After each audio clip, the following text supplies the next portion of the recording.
अस्सलामुअलैकुम जी, कैसे हैं आप? उम्मीद है आप सब ठीक होंगे। अल्हम्दुलिल्लाह हम सब भी ठीक हैं। तो यहाँ पर है जी तकरीबन 3 बजे का टाइम। मैं ज़ोहर की नमाज़ पढ़ के ना तो बाहर आई थी बच्चों को देखने के लिए कि अब्दुल कहाँ पे है। तो ये देखें कितनी ज़बरदस्त बाहर धूप निकली हुई है और बच्चे वेदर को बहुत इंजॉय कर रहे हैं। तो अब जी घर आके अब्दुल ने कहा है कि उसने ट्विस्ट पिज़्ज़ा या कर्व्ड पिज़्ज़ा कह लें वो खाना है। तो अब मैं वो बनाने लग गई थी। तो उसके लिए जी पहले मैं डो बना रही थी। तो जी डो बनाने के लिए मैंने बाउल में एक ईस्ट का साशे डाला है, 1 टीस्पून शुगर डाली है और 1 कप मैंने इसमें नीम गर्म दूध डाला है और थोड़ा सा ऑयल डालकर इसको इस तरह से मिक्स करके हम थोड़ी देर के लिए राइस होने के लिए रख देंगे। तो यहाँ पर जी 5 मिनट के बाद देखें हमारी जो ईस्ट है वो कितनी ज़बरदस्त राइस हो चुकी है। तो चलें जी अब मैं इसमें थोड़ा थोड़ा सा ऑल पर्पस फ्लावर डालकर इसको अच्छे तरीके से गूंद लूँगी। तो मैं यहाँ पर ये इंस्टेंट राइस ईस्ट होती है वो यूज़ करती हूँ। आप लोग पिज़्ज़ा वगैरह बनाने के लिए कौन सी ईस्ट यूज़ करते हैं मुझे कमेंट्स बॉक्स में ज़रूर बताइएगा। तो इसके साथ ही जी मैंने इसमें ये थोड़ा सा नमक भी डाल दिया है। तो नमक डालने के बाद अब मैं डो को अच्छे तरीके से गूंद लूँगी। थोड़ा थोड़ा सा मैंने साथ नीम गर्म पानी भी ले लिया था कि अगर ज़रूरत पड़ी तो मैं इसको पानी के साथ थोड़ा सा गूंद लूँगी। तो यहाँ पर डो मैंने अच्छे तरीके से गूंद ली है। अब मैं इसको थोड़ा सा ऑयल लगाकर और फिर प्लास्टिक रैप से अच्छी तरह से रैप करके और फिर इसको कवर लगाकर हम इसको 2 घंटे के लिए ओवन में राइस होने के लिए रख देंगे। तो यहाँ पर जी इसको 2 घंटे के लिए मैंने ओवन में रखा था और 2 घंटे के बाद मैं आपको दिखाती हूँ कि हमारी जो डो है वो कितनी ज़बरदस्त राइस हुई है। ये देखिए मैं आपको ओवन से निकाल के दिखाती हूँ। ये आपको बाउल से पता चल रहा होगा कि डो जो है हमारी अच्छी तरह से राइस हो चुकी है। तो अब हम इसको पंच करके इसकी जो एयर है वो सारी हम निकाल देंगे और फिर बोर्ड के ऊपर थोड़ा सा खुश्क आटा लेकर डो को अच्छे तरीके से 1-2 दफ़ा फिर गूंद लेंगे ताकि जो डो है हमारी वो अच्छे तरीके से सेट हो जाए। तो डो को 1-2 दफ़ा गूंदने के बाद अब मैं इसके बना लूँगी 2 पेड़े। तो यहाँ पर जी डो के 2 पेड़े करने के बाद आज मैं इससे बनाऊँगी 2 रेसिपियाँ। तो क्योंकि आज अब्दुल ने खाना है कर्व या ट्विस्ट पिज़्ज़ा और मेरे हस्बैंड ने खानी थी गार्लिक ब्रेड। तो मैंने कहा चलें आज एक डो बनाते हैं और इससे 2 रेसिपियाँ आपके साथ शेयर करते हैं। तो यहाँ पर जी एक पेड़ा लेकर अब मैंने इसको खुश्क आटा लगाकर अच्छे तरीके से और बेलने से इसको बेल कर इसकी मैं एक बड़ी सी रोटी बना लूँगी। तो जो रोटी है वो मैंने ज़्यादा पतली नहीं बनानी, बस थोड़ी सी मोटी बनानी है रोटी। तो यहाँ पर जी मैंने रोटी को अच्छे तरीके से बेल लिया है और अब मैं इसको रोटी को ये इसके किनारों को काट कर इसको स्क्वायर शेप दे लूँगी।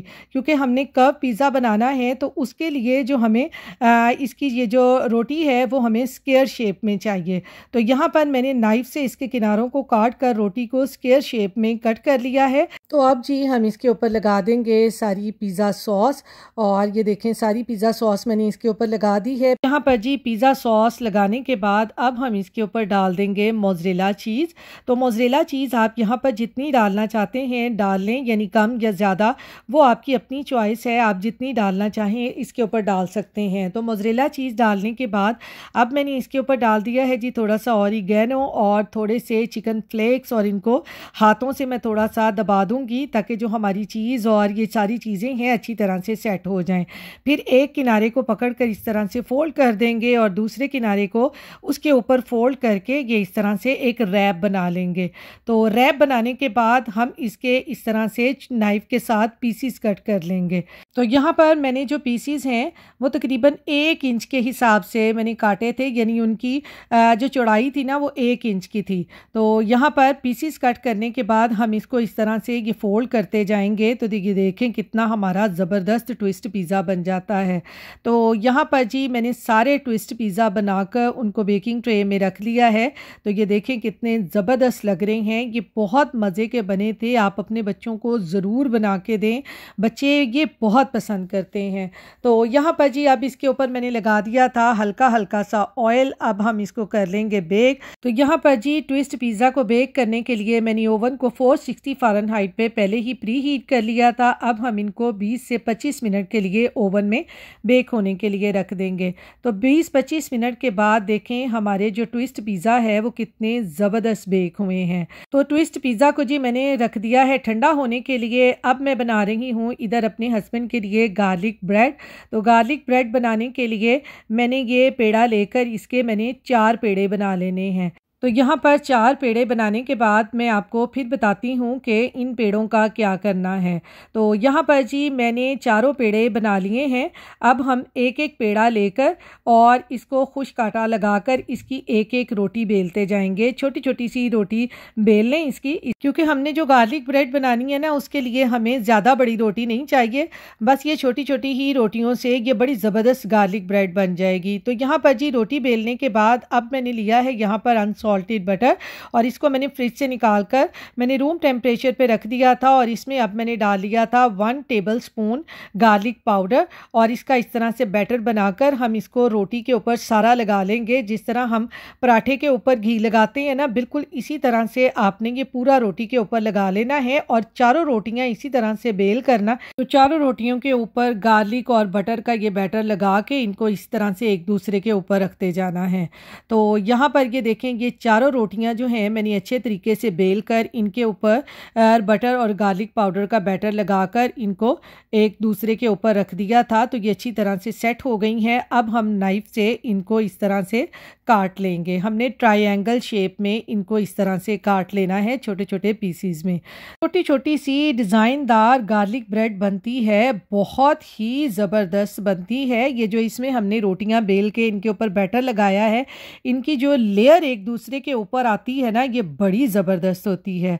तो यहाँ पर जी एक पीस लेकर इसकी लेयर को इस तरह से आपने खोल कर नीचे की तरह फोल्ड करते जाना है। चारों लेयर्स को आपने खोल लेना है, यानी जितनी भी आप रोटियां बेल के इस तरह से इनके ऊपर रखेंगे और जितनी भी लेयर्स बनेंगी एक एक लेयर्स को खोल करना इनके ऊपर रखकर और इस तरह से फोल्ड कर देना है। तो ये देखें हमारी कितनी ज़बरदस्त सी छोटी सी वो जैसे फ्लावर टाइप होती है ना गार्लिक ब्रेड, वैसे बन जाती है। तो इसी तरह से मैंने सारी बना ली थी। ये आखिरी पीस रह गया था तो मैंने कहा ये दोबारा से आपको मैं फ़ोल्ड करके दिखा दूं कि इस तरह से सारी लेयर्स को एक दूसरे के ऊपर रखकर इसको नीचे की तरफ फोल्ड कर देना है। तो ये देखें हमारी कितनी ज़बरदस्त सी छोटी छोटी सी ये गार्लिक ब्रेड बन गई हैं और ये बहुत मज़े की बनी थी। अब मैं इसके ऊपर लगा दूंगी ये जी एग, ताकि इनका कलर जो है वो लाइट गोल्डन ब्राउन सा कलर आए। अब हम इनको बेक करते हैं। तो बेक करने के लिए ओवन मेरा पहले ही गर्म था, तो इसको तकरीबन 20-25 मिनट मैंने रखा था बेक होने के लिए। तो 20-25 मिनट के बाद देखें ये हमारी बाकर खानी टाइप जो है ना गार्लिक ब्रेड, ये बड़ी ज़बरदस्त बनी थी। देखें क्या इनका कलर आया है और क्या इनका डिज़ाइन है।